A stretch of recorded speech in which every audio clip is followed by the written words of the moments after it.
Abra su Biblia, por favor, en Santiago capítulo 4. Santiago capítulo 4.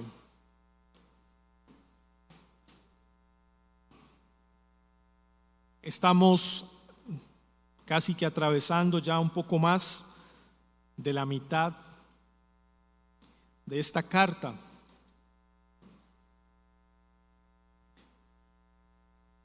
Santiago capítulo 4, y hoy nos corresponde el versículo 1 hasta el versículo 12. Tal vez en la versión Reina Valera usted tenga un título en el versículo 11 que dice juzgando al hermano. De repente alguien puede separar esa unidad de pensamiento como para hacerla en una clase aparte o en un sermón aparte, lo cual es posible, es completamente lícito.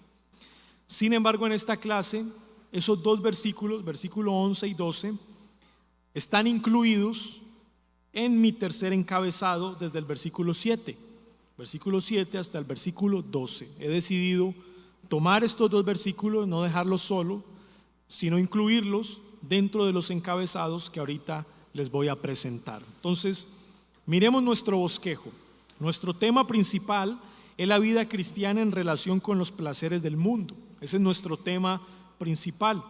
Creo que es la preocupación de Santiago a la hora de escribir estos versículos. Está preocupado porque los cristianos no tienen un concepto adecuado de lo que es el mundo y de los peligros que está ofreciendo el mundo para la iglesia. Creo que es una preocupación de Santiago. Ahora, en nuestro bosquejo, pues lo he dividido en tres encabezados. El primero es que se identifica la causa de las prácticas mundanas en los creyentes. Es decir, el cristiano debe identificar la causa de las prácticas mundanas en los creyentes.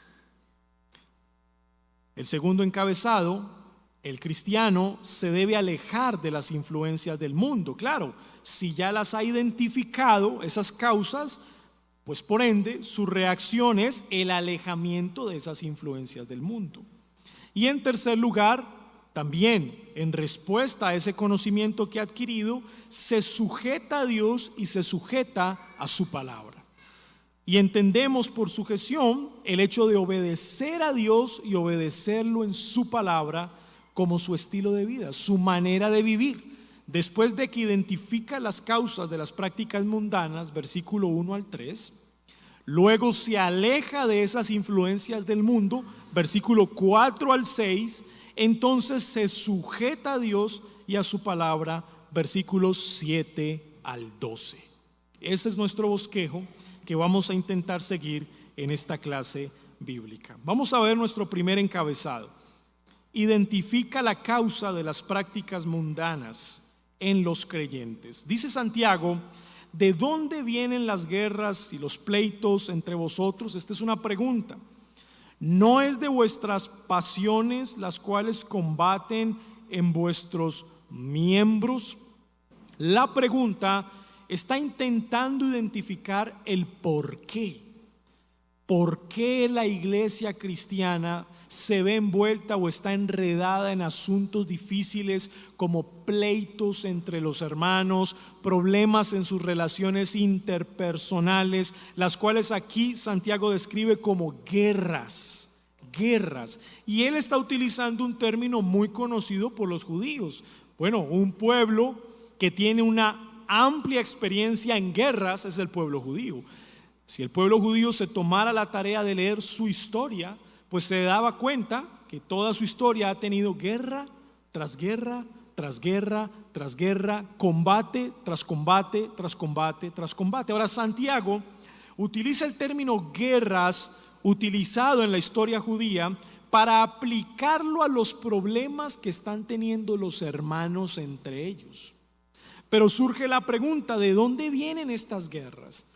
O sea, ¿por qué? ¿Por qué hay tantos pleitos, peleas entre los hermanos de la iglesia? Y aquí Santiago se está dirigiendo a los miembros de una iglesia local. Hasta allá se está dirigiendo él, a los miembros de una iglesia local. Y luego pregunta, ¿no es de vuestras pasiones las cuales combaten en vuestros miembros? Esta pregunta se responde con un sí. Es una pregunta retórica. Su respuesta es sí. ¿Sí qué?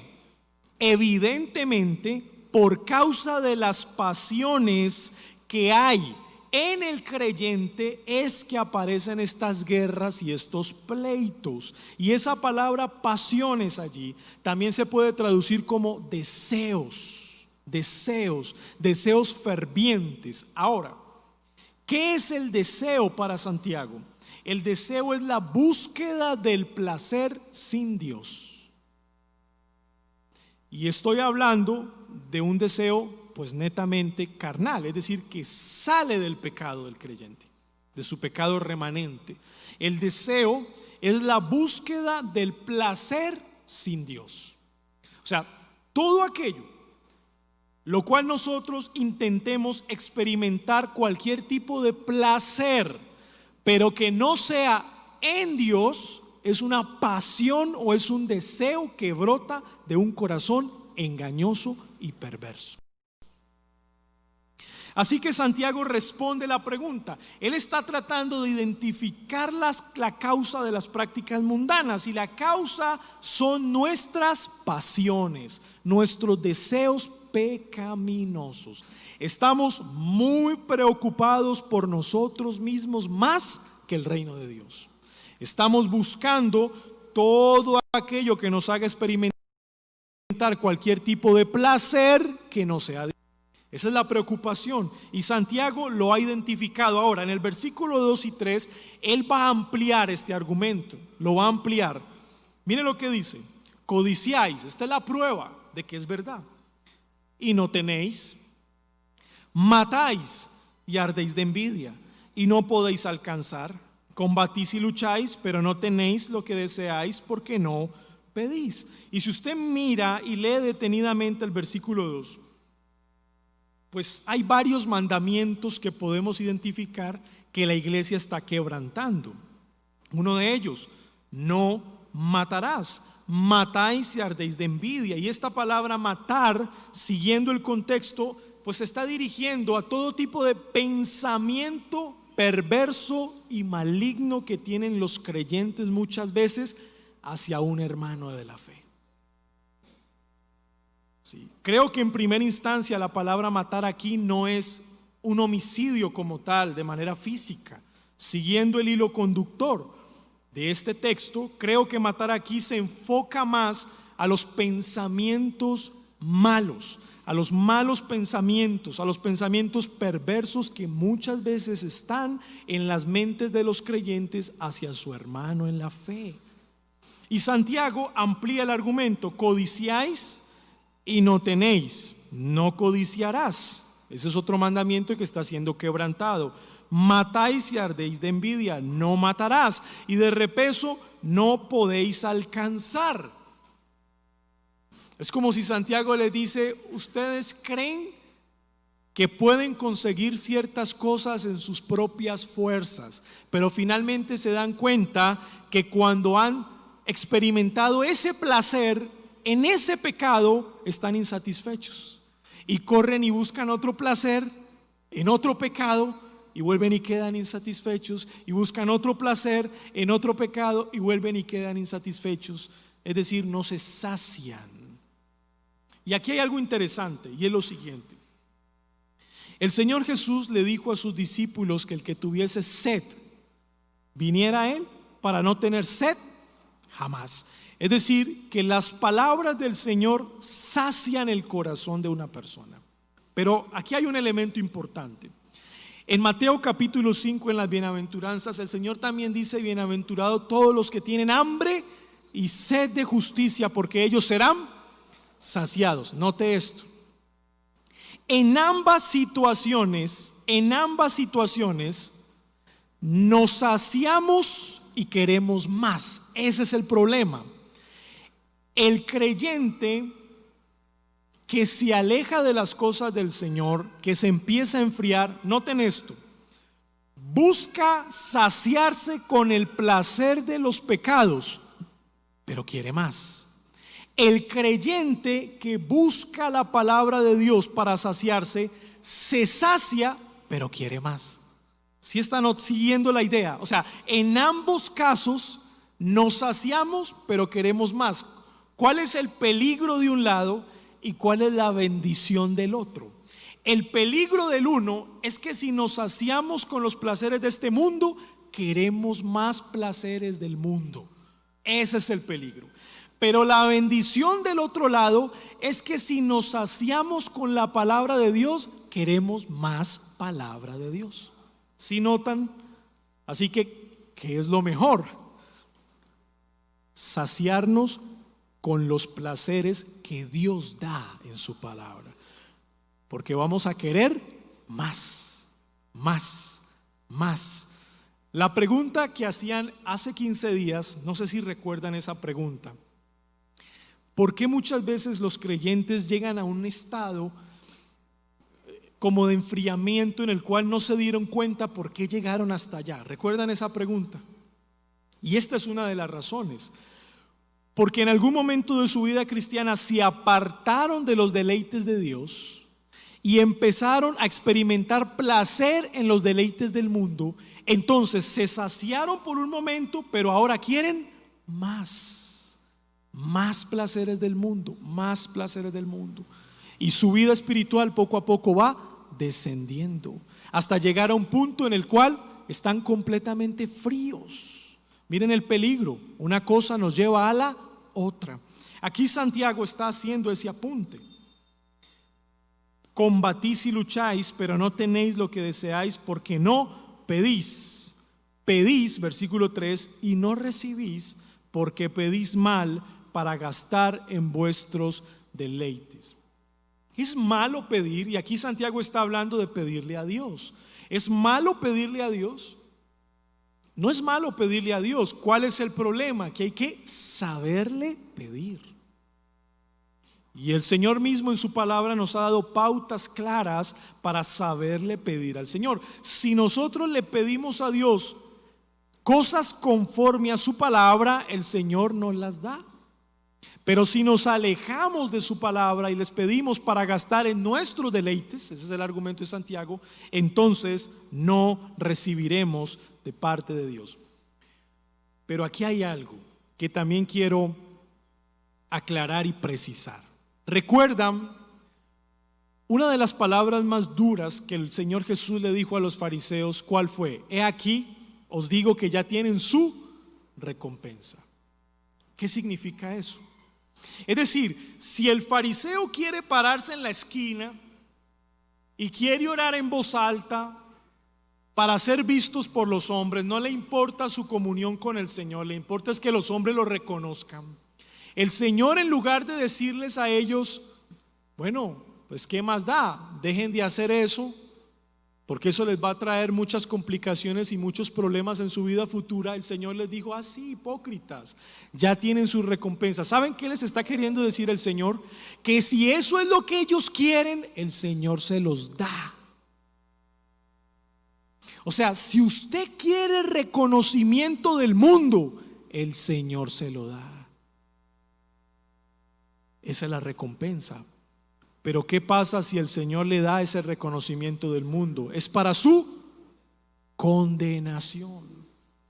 O sea que aquí el tema no es pedir, aquí el tema es saber pedir. Y Santiago está exhortando a la iglesia, deben aprender a pedir. Sus peticiones están cargadas de mundo, o sea, están llenas de búsqueda de los placeres del mundo. Están cargadas sus peticiones. Cambiemos su forma de orar, cambien su forma de pedir. Ahora, si ya hemos identificado la causa de las prácticas mundanas, son nuestras pasiones, nuestros deseos, la búsqueda del placer no en Dios, sino en el mundo, entonces alejémonos de ellas. Ese es nuestro segundo encabezado. El creyente genuino se aleja de las influencias del mundo. Versículo 4. Oh almas adúlteras, ¿no sabéis que la amistad del mundo es enemistad contra Dios? Entonces, ¿qué deben hacer los creyentes? Alejarse de la amistad con el mundo. Eso es lo que deben hacer. Cualquiera pues que quiera ser amigo del mundo se constituye enemigo de Dios. Y aquí la palabra mundo está representando al sistema de la humanidad organizado sin Dios. Eso es lo que representa aquí la palabra mundo. Así que cada vez que un creyente se acerca más a ese sistema, se complace más en ese sistema, se deleita más en ese sistema, disfruta los placeres que ese sistema le da, entonces se constituye enemigo de Dios. Entendemos nosotros que esta es una advertencia, es una amenaza de Santiago mejor. O sea, Santiago está amenazando. ¿Y saben por qué? Porque uno de los propósitos de las amenazas es al verdadero creyente llamarlo al orden. O sea, si un creyente se está alejando, la amenaza lo ubica de nuevo, o sea, lo llama al orden. Pero si en la congregación hay personas que no son verdaderos creyentes, entonces la amenaza o puede en él confirmar su condenación o lo puede traer a Cristo. O sea que la amenaza tiene un doble propósito, un propósito para el verdadero creyente, pero también un propósito para el que no es un verdadero creyente. ¿O pensáis que la Escritura dice en vano, el Espíritu que Él ha hecho morar en nosotros nos anhela celosamente? Pero Él da mayor gracia. Por esto dice, Dios resiste a los soberbios y da gracia a los humildes. Y en hilo con este pensamiento, el versículo 5 puede tornarse un poco complejo de entender, puede ser difícil de interpretar. Sin embargo, yo creo que la interpretación correcta de este versículo va acorde a lo que Santiago viene hablando anteriormente en el versículo 4. Si en el versículo 4 viene hablando de que todos aquellos que se complacen con los placeres del mundo son amigos del mundo, entonces muy seguramente la pregunta del versículo 5, ¿o pensáis que la Escritura dice en vano, el Espíritu que Él ha hecho morar en nosotros nos anhela celosamente? Es muy posible que se refiere al Espíritu humano, no al Espíritu Santo. Varios comentaristas han intentado interpretar este texto, pero la palabra espíritu que aparece en mayúscula en su Biblia, la E, puede ser en minúscula, refiriéndose al espíritu del hombre. Es como si dijera Santiago, el espíritu del hombre mismo es el que produce en ustedes mismos las pasiones y los deleites y los placeres del mundo que hemos hablado anteriormente. Es como si el espíritu humano tuviese una guerra. Es como si la naturaleza, como si ese pecado remanente del hombre tuviese una guerra y nos estuviera seduciendo y anhelando continuamente cada vez más para disfrutar y deleitarnos en los placeres del mundo. Yo sinceramente tengo dudas respecto al versículo 5. Me inclino más por pensar que es el espíritu del hombre. No doy una interpretación final, pero creo que se puede referir más al espíritu del hombre que al espíritu de Dios. Otro argumento que doy a favor es porque el versículo 6 contrasta, pero Él da mayor gracia. Contraste con el espíritu del hombre que lo seduce, que lo engaña, que lo desvía. El Señor da gracia. Es decir, le da la oportunidad a los verdaderos creyentes para que se humillen delante de Él y renuncien a los placeres del mundo. Mire lo que dice el versículo 6. Pero Él da mayor gracia, por esto dice, Dios resiste a los soberbios. ¿Quién es un soberbio? Un soberbio es la persona que quiere deleitarse en los placeres que el mundo ofrece y no en los deleites de Dios. Ese es un soberbio. Un soberbio es la persona que no acepta la palabra de Dios como su norma suprema a la cual va a dirigir su vida, sino que él quiere vivir según sus propias normas. Esa es una persona soberbia, pero el Señor da gracia a los humildes. ¿Y quiénes son los humildes? Los que reconocen que en los placeres del mundo no hay felicidad, sino que son en los placeres que Dios da donde encuentran verdadera felicidad. Y que si se apartan de Dios y de los estándares de Dios, entonces se consideran amigos del sistema humano organizado sin su Señor. Santiago hace un llamado fuerte a la humildad. Si ya en su propio ser Ustedes ya tienen la concupiscencia, la misma concupiscencia que los está tentando. Si ya externamente hay un sistema montado por el hombre que los está tentando, entonces sean humildes y corran a Dios. Si lo han reconocido, sean humildes y corran a Dios. Reconozcan que esos placeres no traen nada bueno y que son peligrosos, son muy peligrosos. Corran a Dios, acérquense a Dios.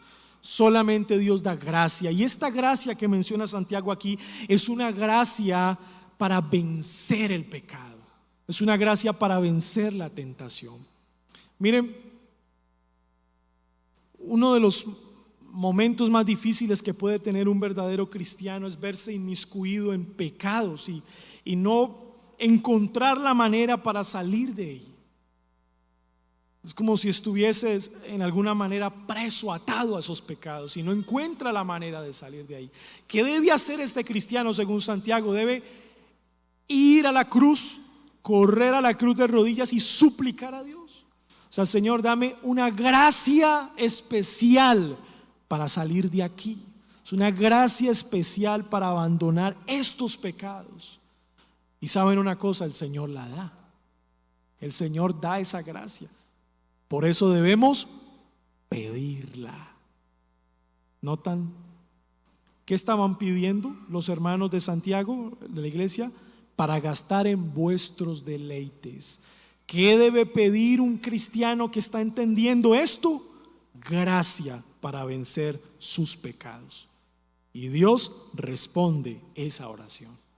Esa oración Dios la responde. Entonces, si hemos identificado que la causa de las prácticas mundanas son nuestras propias pasiones, ese deseo que va en búsqueda del placer en el mundo, entonces alejémonos de esas influencias. Y la forma de alejarnos es ir humildemente delante del Señor, rendirnos delante de la cruz, invocar su nombre y rogarle a Él por esa gracia especial para vencer el pecado.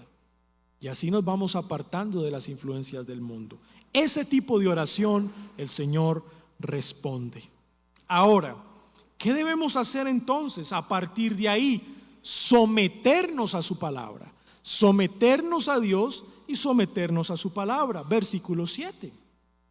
Someteos pues a Dios, resistid al diablo y huirá de vosotros. Y esa palabra someterse no es otra que obedecer a Dios, crecer en obediencia al Señor. Si ya has reconocido que los placeres del mundo te traen más placeres y te vas apartando del Señor, y ahora has rogado y clamado a Él para que te dé esa gracia especial para ser libre y salir de esos pecados, entonces camina hacia adelante con tus ojos puestos en su palabra, en obediencia a Él. Crece en santificación.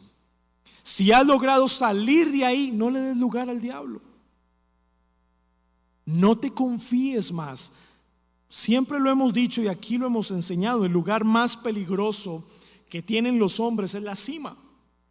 Y el lugar más peligroso que tienen los verdaderos cristianos es la cima también.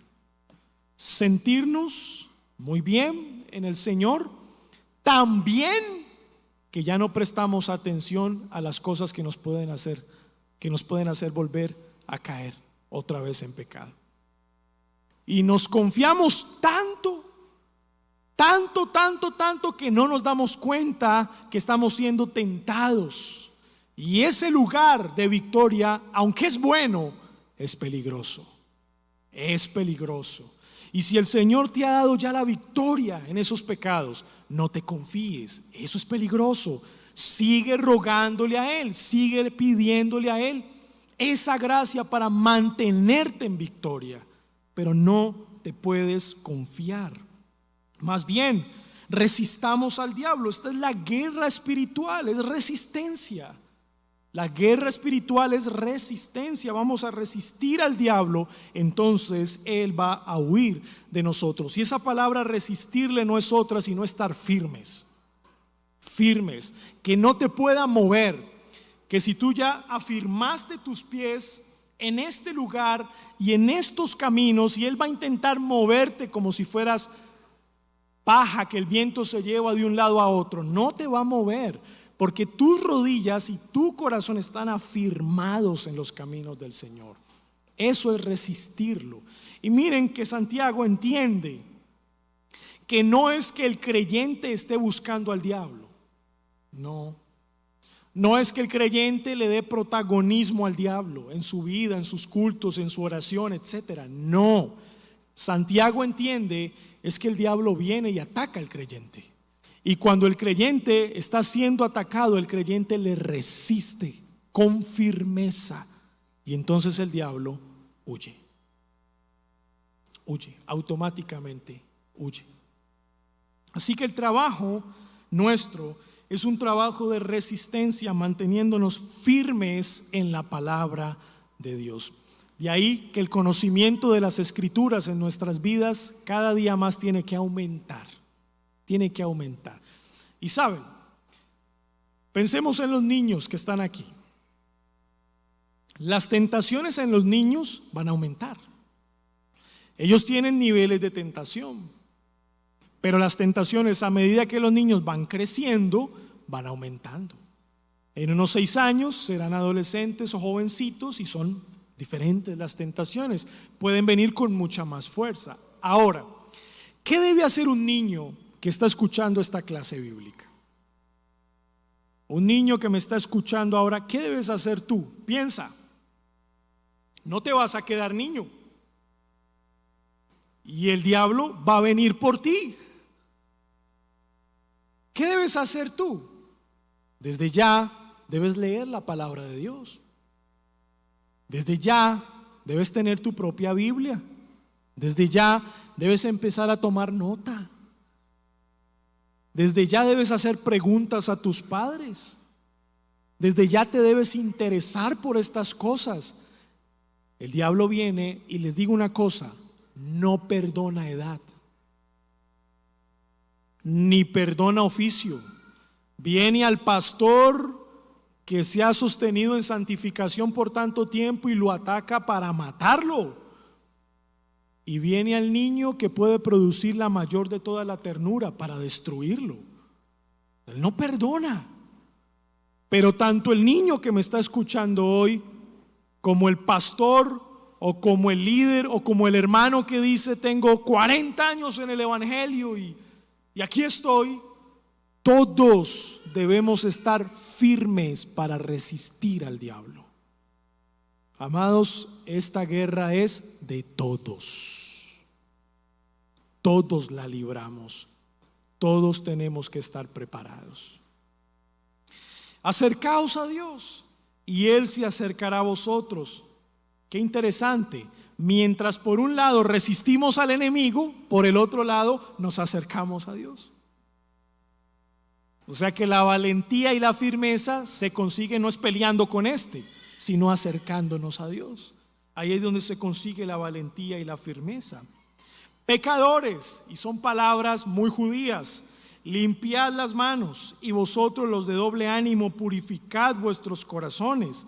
Son palabras muy judías. El Salmo capítulo 24, versículo 3 y 4 nos dice algo al respecto. ¿Cómo se deben presentar delante del templo de Dios, delante de la presencia de Dios? Con manos santas. Y las manos hacen referencia a los problemas, específicamente en el tema de la ira. La ira.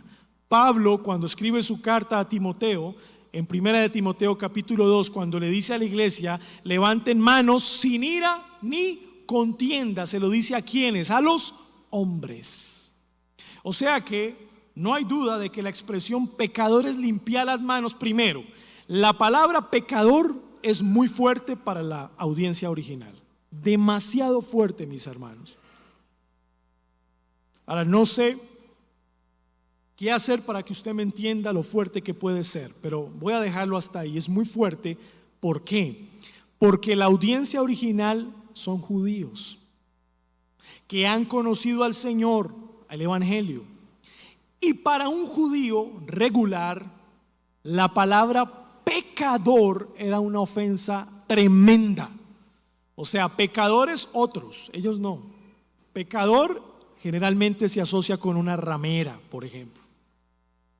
Ese es un pecador. Publicano, pecador. Pero Santiago está utilizando la misma palabra y se los está diciendo a los que ahora son la iglesia. Fuerte. Fuerte. Limpia las manos, porque como ha habido guerra, como han habido peleas y pleitos entre ustedes, mis hermanos, limpien sus manos. Y vosotros, los de doble ánimo, ya lo hablamos en el capítulo 1, los que tienen el corazón dividido, porque la palabra doble ánimo en griego significa hombre de dos almas. Eso es lo que significa en griego, hombre de dos almas. En otras palabras, alguien que tiene un corazón dividido. Purificad vuestros corazones. O sea que asocia pecadores con aquellos que están envueltos en ira, en contienda, en pleitos, en peleas, y asocia a los de doble ánimo con sus propios corazones, porque una persona, un creyente de doble ánimo, está siendo engañado por su propio corazón. Él cree que sirve al Señor, él cree que va a durar ahí mucho tiempo, él cree que se va a mantener sólido mucho tiempo y a los 3 meses no quiere saber nada de la iglesia. Y de repente vuelve y se anima. Y él cree que ahí va a durar mucho tiempo, él cree que va a ser una gran labor y a los 3 meses no quiere saber nada de la iglesia. Y cuando de nuevo se anima, vuelve otra vez y él cree que todo es diferente, su corazón lo tiene engañado, muy engañado. Y Santiago dice: purifiquen vuestros corazones. En otras palabras, afirmen el corazón en la palabra de Dios, de tal manera que no se mueva el corazón, porque si se mueve el corazón, seremos personas de doble ánimo. Ahora, miren lo que sigue. Afligíos y lamentad, llorad, vuestra risa se convierta en lloro y vuestro gozo en tristeza.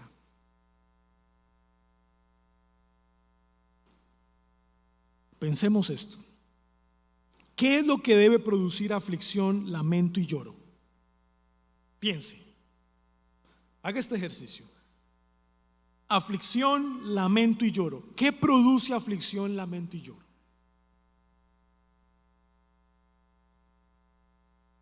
En el Antiguo Testamento hay varias cosas, pero una de ellas que produce aflicción, lamento y lloro es la pérdida de un ser querido, la muerte. Aflicción, lamento y lloro. La muerte. Y la pérdida de un ser querido, la muerte, se asocia generalmente cuando un pueblo o cuando el pueblo de Israel, el Señor le sentenciaba al pueblo ¿qué? La muerte. ¿Qué hace el pueblo entonces? Ayuna, se viste con unas vestiduras especiales, trae ceniza sobre su cabeza, lamenta, se aflige y llora. Cuando el Señor amenaza a los de Nínive y les dice que los va a destruir, ¿qué hacen ellos? Ayunan por 3 días, se visten, se afligen, lamentan y lloran. ¿Qué está queriendo decir Santiago?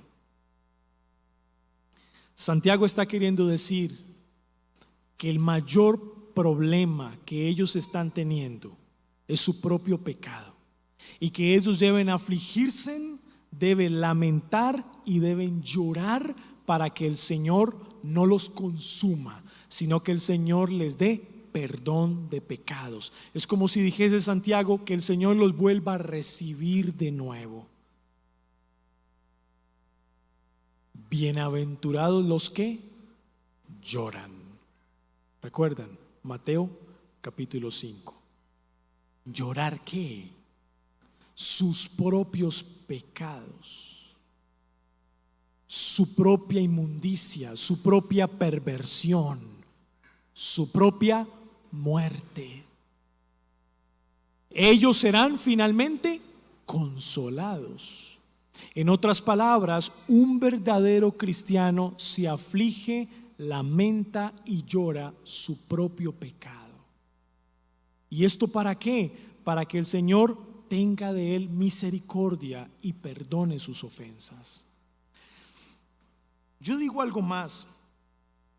Yo creo que también el texto y en el énfasis en las palabras que está utilizando Santiago nos está metiendo en un tema de mucha intensidad. Es como si el texto nos dijese a nosotros: ustedes han perdido algo que les va a costar conseguir de nuevo. O sea, por desviarse de la palabra del Señor, por irse entre los placeres del mundo, han perdido algo. Y yo creo que está hablando de la comunión con Dios, porque dice limpiar las manos. Restaurar la comunión con Dios que han perdido, eso les va a costar todo. Eso es. Y les va a costar tanto que deben afligirse, deben lamentar y deben llorar. Los tiempos en los que orabas con deleite, con pasión, mucho tiempo, y de un momento a otro esos tiempos se perdieron en tu vida. Te enredaste en asuntos del mundo, te descuidaste. A ver, hermano, consígalo de nuevo.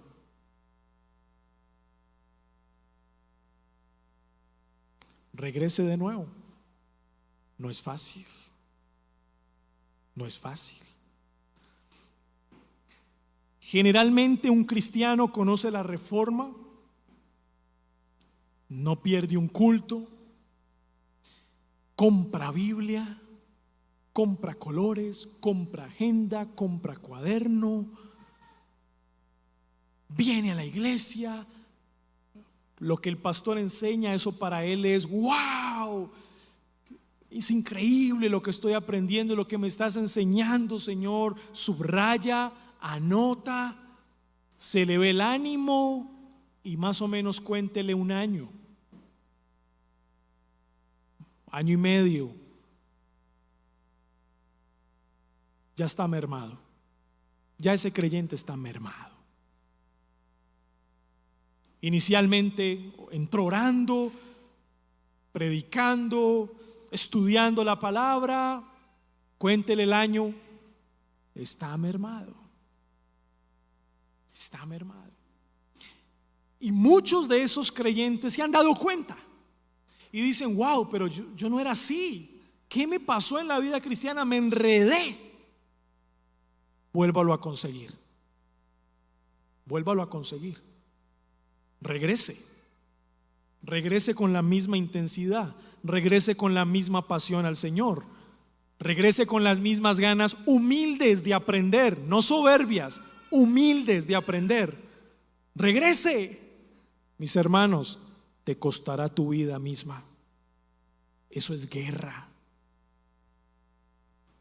Lamenta y llora para volver. No es fácil, pero Santiago nos está dando esperanza por la palabra del Señor. Humillaos delante del Señor y Él os exaltará. ¿Cuál es nuestra actitud, mis hermanos? La humillación, porque humillarnos delante del Señor no es otra cosa sino aceptar su disciplina, aceptar su palabra y someternos a Él. No es otra cosa. Entonces, dice Santiago, versículo 11: hermanos, no murmuréis los unos de los otros. Habiendo dicho esto, habiendo identificado la causa de los placeres del mundo en nuestras vidas, dándonos las herramientas para alejarnos de esas influencias y ahora explicándonos qué debemos hacer al someternos al Señor, entonces, hermanos, no sigan murmurando.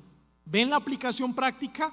Si ya nos dijo que la causa de nuestras peleas son esos deseos mundanos, entonces, mis hermanos, no sigan murmurando. No sigan las guerras, no sigan los pleitos, deténganlas. Entonces mire cómo está siendo de práctico Santiago, no se le está escapando nada, está siendo muy aplicativo. El que murmura del hermano y juzga a su hermano, murmura de la ley y juzga la ley. Pero si tú juzgas a la ley, no eres hacedor de la ley, sino juez. Y lo que está pasando con este texto es que los juicios de la iglesia que se estaban haciendo eran juicios equivocados del hermano. No eran juicios justos, eran juicios equivocados. Entonces, si yo juzgo equivocadamente a mi hermano, estoy sobrepasando la palabra de Dios, porque si la misma palabra de Dios no lo está descalificando y yo sí lo estoy descalificando con mi juicio, yo vengo a ser juez de la misma palabra.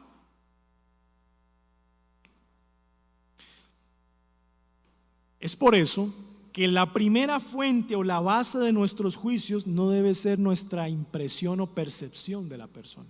Inicialmente tiene que ser la palabra de Dios. Si me salgo de ahí, mis hermanos, juzgo incorrectamente al hermano y me pongo por encima de la palabra de Dios. Donde la palabra de Dios no lo ha condenado a él, yo ya lo estoy condenando. Y no es válido. Pero ya nos dijo Santiago, hay pasiones en el corazón, peleen contra ellas, humíllense a Dios y no sigan juzgando de manera incorrecta. Uno solo es el dador de la ley, que puede salvar y perder. Pero tú, ¿quién eres para que juzgues a otro? Estos dos textos son aplicación. Son aplicación. Mis hermanos, quiero decirles algo. La oración de nuestro Señor Jesús sigue siendo la oración de ejemplo para todos nosotros. Si efectivamente Santiago nos exhorta a pedir correctamente, ¿a quién debemos ir? ¿Qué ejemplo debemos seguir? La oración de nuestro Señor Jesucristo. Y tiene muchas oraciones. Ya con el pastor Julio hemos tenido por lo menos 3 domingos estudiando la oración sumo sacerdotal de Jesús. Y el estudio de esa oración sumo sacerdotal de Jesús busca el bien de su pueblo en el reino de Dios. O sea que es una oración eficaz, que tiene un propósito santo, un propósito digno en el reino de Dios. ¿Cómo debemos pedir? Como Cristo pidió. Debemos pedir a Dios que nos responda respecto a los asuntos de su propio reino. En otras palabras, pídele al Señor avanzar su reino a través de tu vida. Y todas nuestras peticiones deben redirigirse hacia el reino de Dios. Y pongo un ejemplo muy simple, que puede ser dar risa, pero yo quiero pedirle al Señor un carrito. ¿Cuál es la razón? Llevar a todos los hermanos. Esa es una buena motivación. Cúmplala.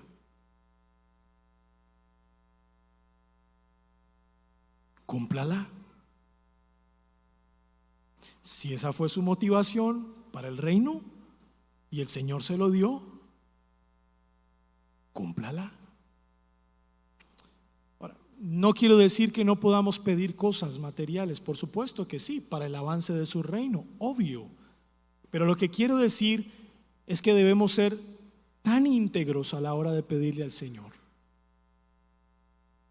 Tan íntegros,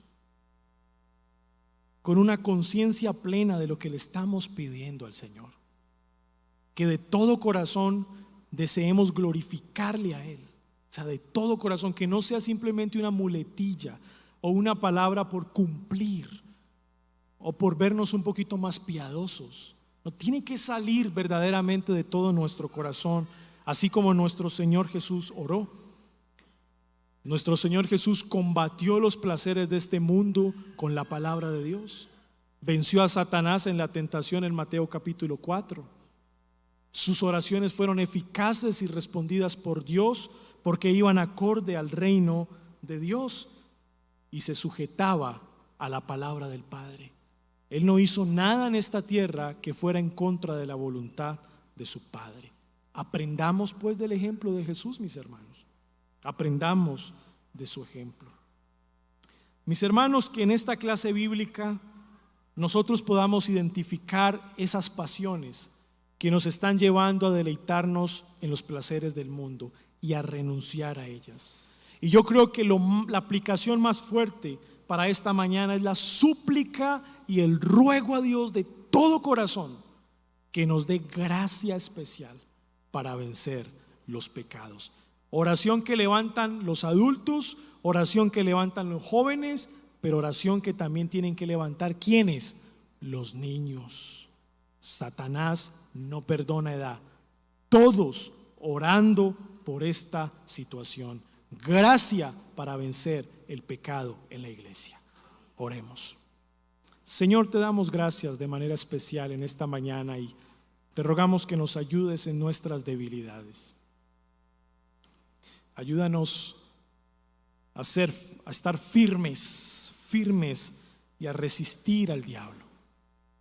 Sabemos que esta guerra es muy real, pero ya hoy nos has hablado, Señor, y Santiago utiliza palabras muy directas con la iglesia. Ayúdanos a ser humildes, a recibirlas con humildad, pero a no quedarnos ahí, sino a responder correctamente como tu palabra lo enseña. En el nombre de Jesús, amén y amén.